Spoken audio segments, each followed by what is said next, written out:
sapato natin. Save money.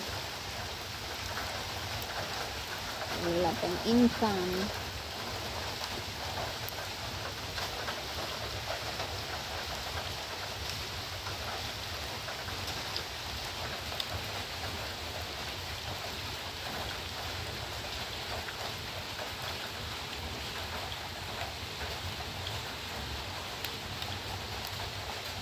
Ito na yan.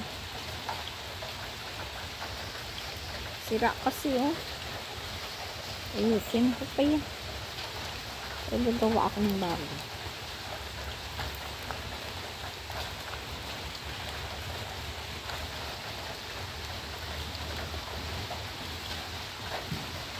Nagawa kasi yan ah. Pero ngayon sira na.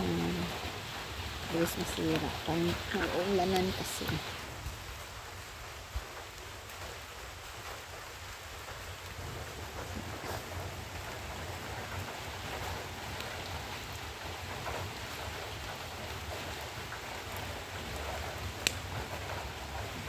Alam niyo, makalat yung plastic kasi nga takot ako magtapon, magsunog ng mga plastic na yun. Hindi ko alam kung anong gagawin ko. Kasi sa Hong Kong kasi meron talagang segregated ang plastic, ang papel, mga newspapers, ang mga rubbish, yan.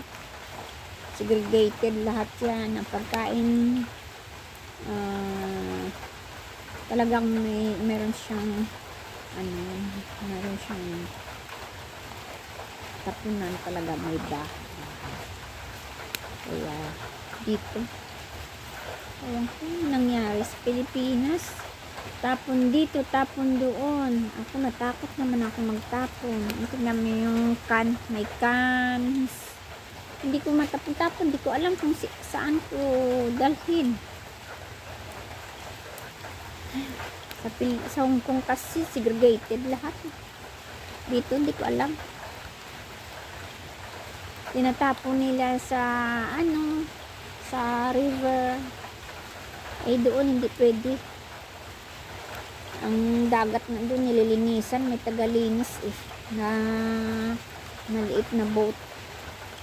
May sweldo talaga sila sa government. Ewan ko dito, hindi ko alam.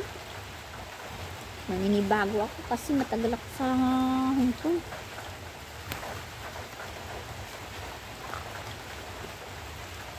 Ito, dito na sa bukid.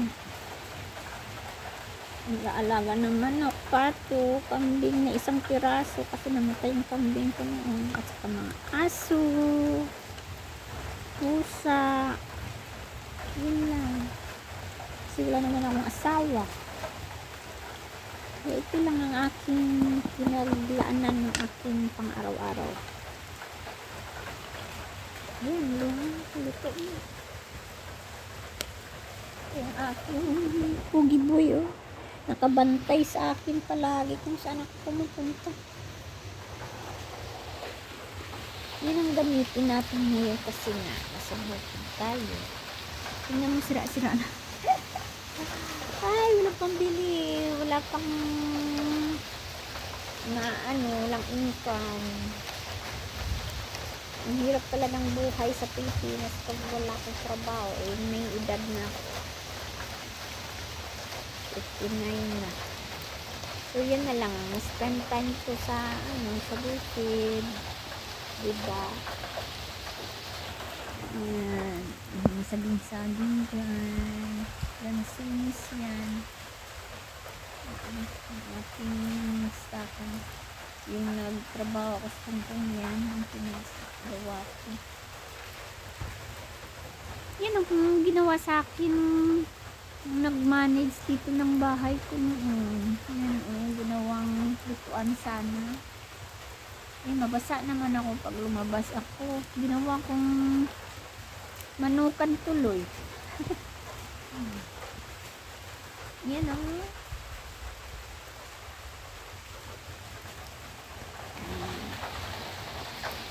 Malaki yung bahay ko. Akala ko kasi mamamasyal dito yung mga kapatid ko pamangkin. Ayaw naman nila sa bukid kasi mga sosyal.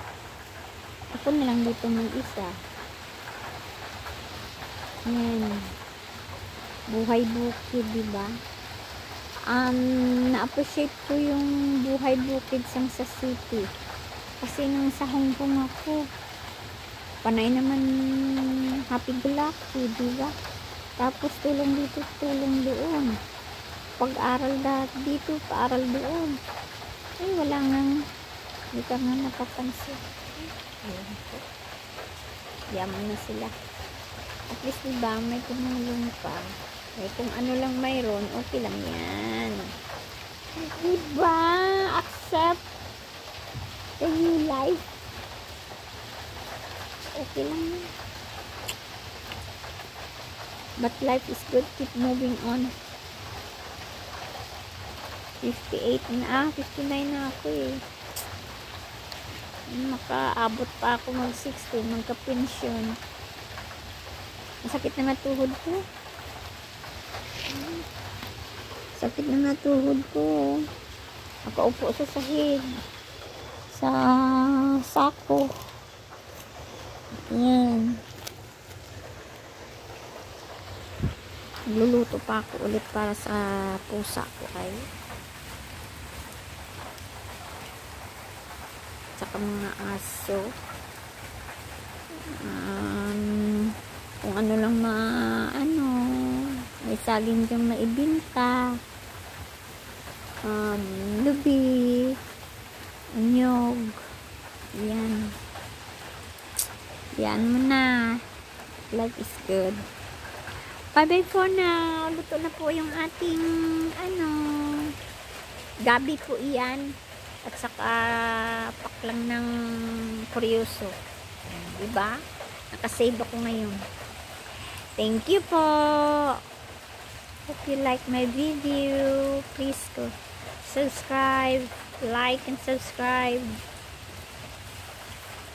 Para makatulong naman sa akin. Naka 1,000 plus na ako pero kulang yung time ko eh. Kahit konti lang sana makatulong sa akin mga animals. Okay po. See you in the next video. Bye for now. Salamat. Ano tawag?